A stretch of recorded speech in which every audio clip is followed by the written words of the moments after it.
My sense is, well, partly because of the Ukraine conflict and the fact that we're wiping out a big chunk of the world's wheat supply and fertilizer supply, that we're going to be putting about 150 million people under intense food pressure, really starting this fall. I think that's when it's going to kick in. And my sense is, well, there's no way that can happen without mass migration pressure on Europe, maybe of a scale that makes the last migration crisis look like virtually nothing.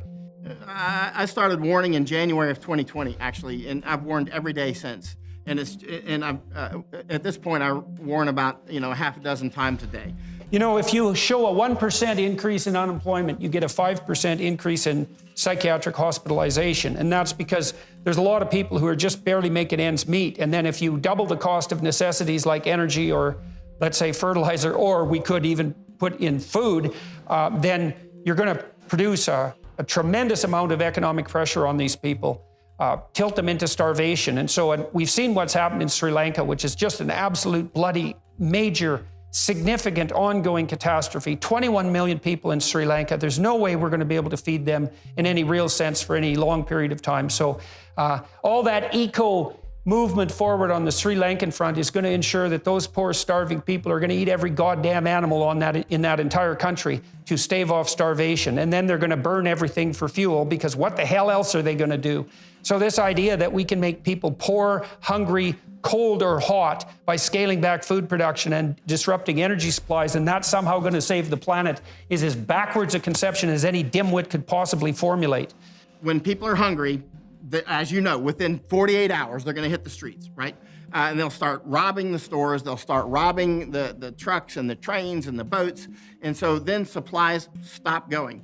Governments always start taking food from the farmers. They, without exception, in my study over the years, the governments always go for the farmers, and like in Egypt recently, forcing the Egyptian farmers to sell to only approved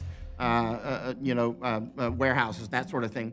So people start robbing from the farmers as well, right? And then the farmers say, hey, I'm either bankrupt or I'm not making any money. And so the farmers stop farming. So that's how you see we get into the second season of this, right? And so the famine creates more famine, just like fire creates fire. And then famine, let's say you have 20 million people that are hungry in Sri Lanka, and as their nutritional resources diminish, so too does their physical resilience. And now they're open to disease. Many of the people that die in famines actually die from things like, they call them famine fevers. One of those is typhus, another is relapsing fevers. Cholera, which is not a famine fever, waterborne, of course, fecal. Anyway, the bottom line is, many of the people, if not most, who die during famines are actually from disease. And then this causes that human osmotic pressure, and these sorts of things often lead to more war, right? So it's a recursive sort of, the factors just keep, it's almost a fission reaction, right? Jordan, I would not be surprised if by 2025, if 1 billion people aren't dead. I mean, we're really heading into the most epic famines that have ever happened in human history. Because energy is equivalent to work, and because work is equivalent to food and shelter, if you make energy expensive, what you do is you starve the poor. And you don't have to starve them very much before they become desperate and things fall apart, and then we fall into these positive feedback loops that Michael has been describing. And so when you hear these bloody globalist utopians talk about the necessity for higher energy costs, you remember that comes directly at the cost of the world's poor. Chrystia Freeland, the Deputy Prime Minister of Canada, 2 weeks ago had the unmitigated and I would say quasi-demonic gall to announce publicly that $8 a gallon gasoline in Canada was actually probably a good thing, because Canadians should be reminded nonstop just how severe the climate crisis is every time they fill up their cars. And that's perfectly bloody fine unless you're living on the edge of your economic capability. And the fact that you can't afford to fill up your car anymore puts you into unemployment and food deprivation in relationship to your children. And that's in the rich West. And now in Europe, we're so goddamn stupid on our energy policy because of these idiot environmental schemes that we've made ourselves pathologically reliant on the Russians. And we're going to bloody well see what that costs us. And I know the Germans are burning coal again because their switch, massively expensive and counterproductive switch to so-called renewals, has been another catastrophe.